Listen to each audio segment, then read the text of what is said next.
issues about penguatkuasaan must have a solid evidence and must have also a good ground whether it encroach to the public spheres in terms of their worries that it will encroach to their the public spheres. That was what I meant. I think the issue now is when Please correct that one. Yeah, okay. Which is why I asked you to elaborate. Thank you very much. Thank you very much. Earlier you mentioned in the roundtable discussion, just to get it a bit more clear, you kept mentioning that there must be a demarcation between the public sphere and the private sphere. And also what was essentially reported by the newspaper previously was that you're also mentioning the same, we must know the limits of a private and public space. So in that sense, how does the Khalwat raid play out? Like, if it's something that's happening behind one's closed door, isn't that a private sphere? So Well, how do you explain that? It's a bit confusing. It is not confusing. It is something that you have to be very deliberate about it. For example, the whole idea and philosophy of what we are talking today, in terms of enforcement through the authority. When you want to enforce something on the moral values, you have to be very wary and concerned. Sama ada perbuatan itu dibuat dalam dia punya private space atau dia dibuat dalam public space. Now your question. Itu makes very clear. Itu very clear. What you do in your private space, itu not of our concern in terms of me as the government. You as a Muslim, if you see your neighbor do something bad, then that is your responsibility to advise your neighbor. I'm talking on my side as the authority. How do you define this private space is encroached into the public one? It can be in many forms.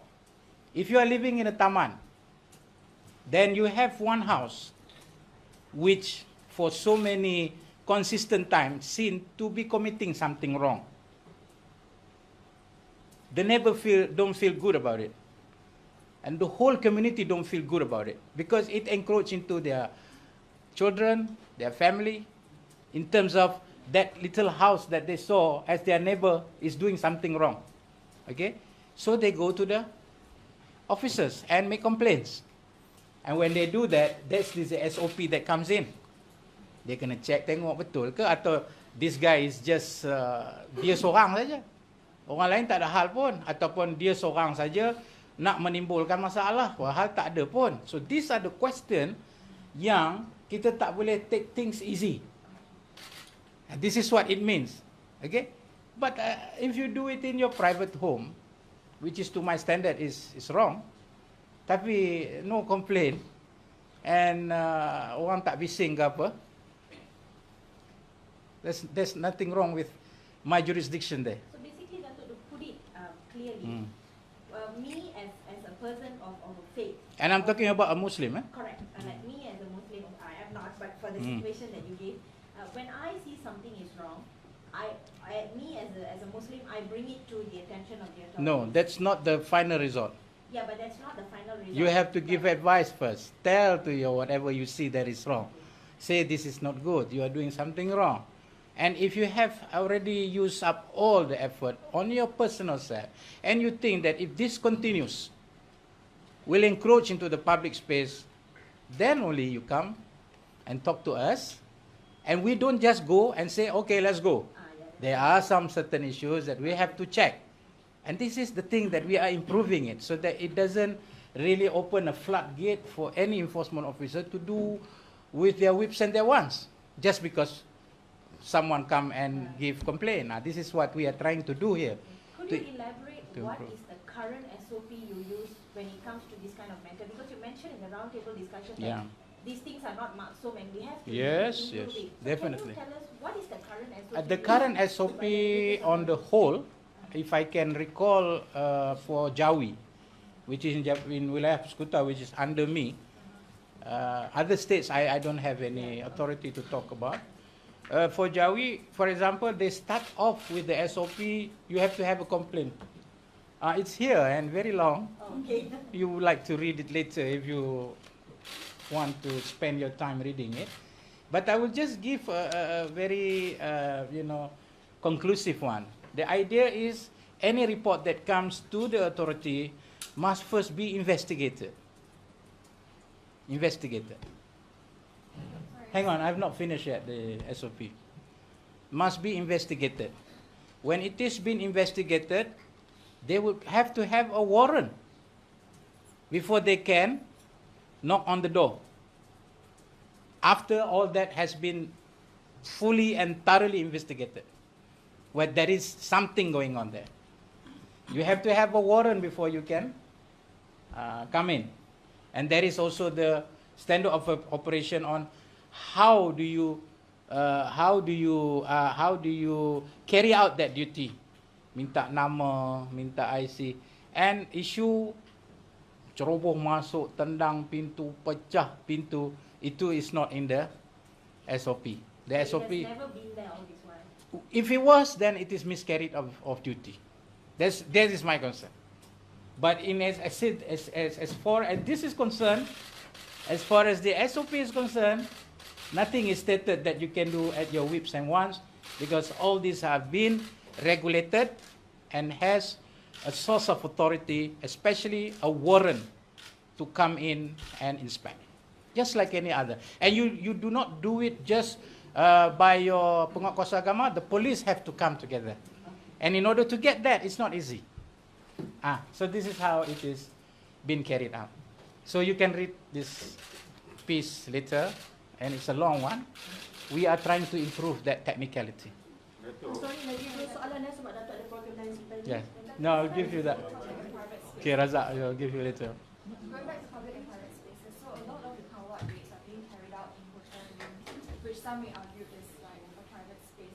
So will there be reforms in the in terms of carrying out these Khalwat raids, or will it still be done?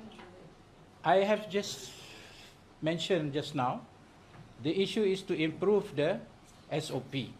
You don't just raid at any time you want. Okay, that's number one. It's not just like, okay, let's go. All must come through a very solid information. And of course, you have to have a warrant. When you have a warrant, you have to have permission to get in. And that is the technicalities that we would want to improve. But then again, as I told you, you must remember, all over the country, the penguat kuasa has a very limited enforcement officers. Very limited. So they wouldn't have all the time they want to go just because they want to check and rate the hotel room or whatever. And there's another issue. Sometimes it is always been said that Khalwat rate only goes to the cheap budget hotel. Why? Because the cheap budget hotel is not the protected. Well, the 5-star hotel, you can't just come in and do all the rates. For me, that is a non-issue. Whether it's 5-star or you have is a budget hotel, and as long as the SOP is there with strong evidence, there is no demarcation between 5-star hotels or the budget hotel.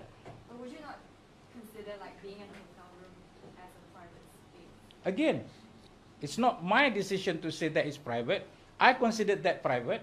But if there is any case that encroach to the public, ada mungkin ketentraman di situ terganggu atau apa, then this is why I said the importance of private and public space must be very, very clear.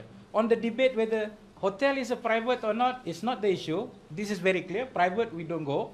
But whether that private encroach to the public spheres. Or, worst case, my dear, there are incidents where Khalwat rate is used to tarnish one's image. That is worse. That is why this technicality is so important, that we want to prevent it from being misused. Okay, satu soalan lagi. Yes, Razak. Dato', just want to be clear, all these suggestions on how to further improve the tata cara, procedures and enforcement and SOP, once they are agreed, I think for JAKIM or for Wilayah would be under your jurisdiction, okay, but for the states, Yeah. they will still have to go through the respective Yes. procedures by the Yeah. states lah. Agreed. That's one. And Yeah. if you could elaborate on that. Secondly, in your speech, opening speech, you urged everybody in the audience. I'm assuming you were addressing to them as judges to speak out and support this concept of Rahmatan lil Alamin, and you said when you don't speak up, you get hijacked. Could you elaborate on that point? Thank you very much, Razak. The first point you mentioned is about the state. We understand very well the Islamic administration falls under the jurisdiction of the state, which falls under the authority of the king, the sultan, the palace. This is where I think the issue of negotiations and advice and good relationship with the state, and in as long as the state is under the federal government, it would be more easy for us to engage with them. I have been in a very engaging mode with the state in regards to the Islamic administration by meeting all the royals and presenting to them the new policy of the government and asking them how the royal can help us into synchronizing the issue of Islamic administrative, which includes this issue about sebat, hukuman jenayah, syariah, about penguatkuasaan, which I can assure you the palace has been in a very good cooperation and the state level has been in very good cooperation with the federal based on negotiations and based on respect to each other boundaries. But I can't force them, that's definitely. On your question about the issue of urging all the judges and the participants on the general to support this idea, what I meant was to say to the public that do not let the narrow-minded, dogmatic interpretation of Islam dictate the public. When people like judges, academicians, esteemed and distinguished person who has credit to their knowledge speak about this, I think then the society will respect. This is what I mean. This is the new idea that we are going to push forward so that this Rahmatan lil Alamin is accepted based on their conviction that this is the best practice of Islam as been showed by the Prophet, peace be upon him. Okay, so I last sebab kena pergi Yes. saja yang lepas. Nak clarify. Ada MOU. Tadi berkenaan dengan yang dikatakan lepas ni penguasaan hanya melalui SOP dan apa kata kalau Sebelum ni pun SOP. ya, tapi tak sekarang yang dikatakan oleh Datuk tadi bila ada aduan kan, adakah bererti maksudnya operasi yang khas, maksudnya dalam yang Valentine Day, Merdeka itu semua dah tidak boleh buat? Yang itu saya tidak sentuh langsung dan saya tak nak sentuh benda itu. Saya hanya bercakap tentang perlunya kita mengawal tindak tanduk penguatkuasaan itu first based on public spheres, based on private spheres, and second is based on a very strong SOP so that it will not be exploited and misused. You are talking about specific things. I don't want to worry into it. Thank you very much. Okay, terima kasih. Thank you, Prof. Thank you. Kind host. Thank you.